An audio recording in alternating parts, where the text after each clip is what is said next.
Well, hello everyone, and welcome to the Pit Lane podcast, where today we've got a very special guest, yes, talking us through all the developments and happenings in F1 2017 news this week. We have our very own Cockney Dave. Oh, Pebbles, it's me, innit, Cockney Dave. Fuck off, you know you fucking love me.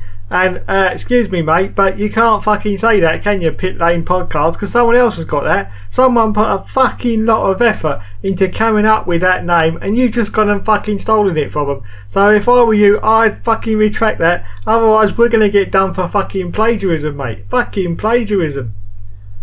Hello everyone, and welcome to the Pity Lane podcast. With me, Dave, and our very own Cockney Dave. So today we're going to look through the events that have happened this week in F1 2017 news. First of all, we start with Mr. Benjamin Daly, and for that we're going to go over now to Mr. Cockney Dave. The three cars that are new today are the 1995 Ferrari 412 T2, driven by Gina Lacey and Gerhard Berger. Oh, for fuck's sake, mates, did he really just say that? Who the fucking hell's Gina Lacey and Gerhard fucking Berger? For fuck's sake. I'll tell you what, if he'd have said that round the old Kent Road, mate, we'd have given him a right fucking battery, I'll tell you. Well, it just proves one thing, I suppose. You really don't need to know fuck all about F1 to be an F1 YouTuber, do you? Hello everyone, and welcome to Cockney Dave's guide on how to pronounce drivers' names properly, like. This, everyone, is Jonna Lacey. Or, because he's French, it's Jonna Lacey. Wait a minute, what's this fucking Well, that's how they talk, mate, isn't it? No, Cockney Dave, that isn't how they talk. I've been to France loads of times, and when I go up to the drive-thru, the man behind the counter doesn't say to me, "And can I take your order, please, sir?" Oh, well, admittedly it was a few years ago now, mate, but you get my point. Yes, can we just sort of move on now? Alright, keep your fucking shirt on, for fuck's sake. And this, everyone, is Gerhard Berger. Yeah, and he's Austrian, don't you know? But of course, if he was French, you could say, "Here's Gerhard Berger. And then, of course, there's Oliver, who, after getting home from his long-haul flight from LA reviewing that Need for Speed garbage, he said after only 2 hours sleep that he literally came in the door and he had to make this video. Oh, for fuck's sake, mates. And this comes from a part-time fucking YouTuber. I wouldn't believe that old bollocks, mate. I really wouldn't. But I'll tell you what, darlings. The first thing I need after a long-haul flight from LA is a shit. Because I don't sort of go on the plane, you know? Because if you've got a young lady goes in after you, no, you never get past that, mate. You never get past it. But as a final footnote, PS Luton Rules has made another fucking boring video again. But this time, it's nothing to do with F1 2017, but I thought I'd mention it anyway. Yeah, he's gonna make a really boring Dirt 4 video. How the fuck can you make a boring Dirt 4 video? Don't believe me? Well, fucking listen to this. The stage starts off with an incredibly long but undulating straight, during which you can reach some serious speeds. But to contrast that, there are some slow speed corners and even the odd hairpin.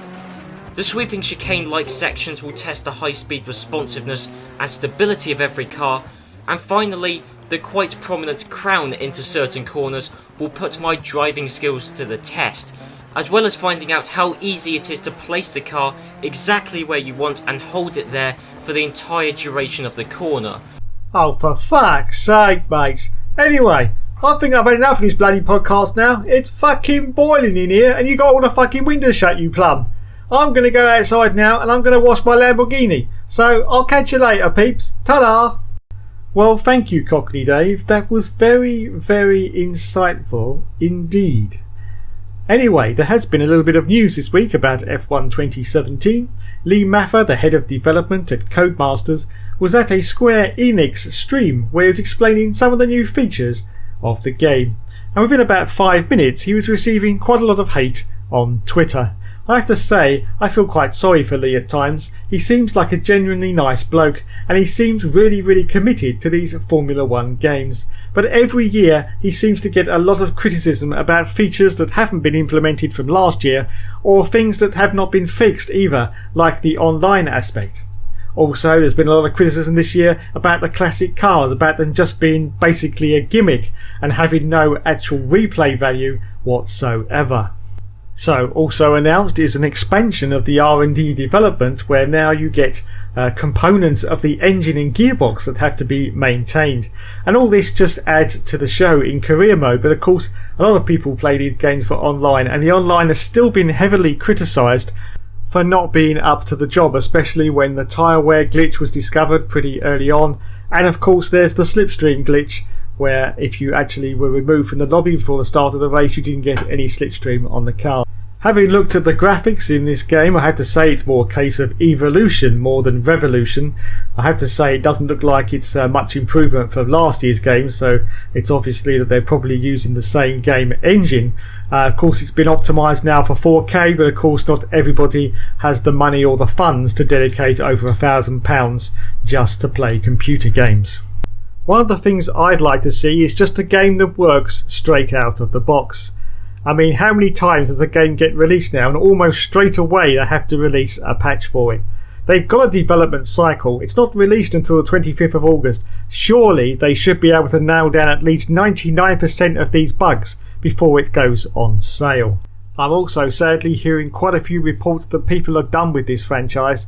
They're done with all the broken promises that Codemasters have made over the years, and some of them will not be buying F1 2017 purely for that reason. So this leaves Codemasters in a little bit of a pickle. I mean, just look at Dirt 4 and all the things you can do in that game. That's just not possible in a restricted Formula 1 game from the FIA.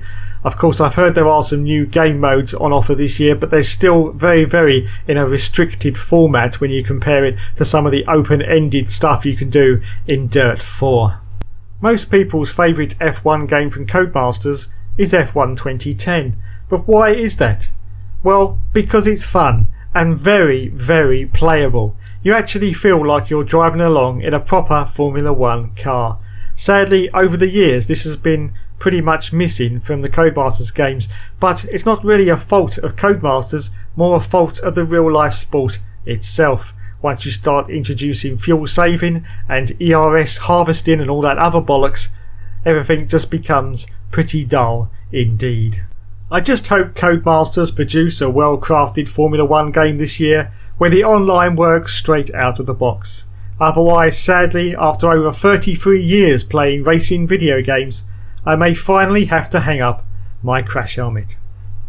For an unbiased opinion of this game when it comes out, please stay tuned to F1 Games PlayStation, where I shall be reviewing it on release day. Thanks so much for watching everyone. There will of course be more later.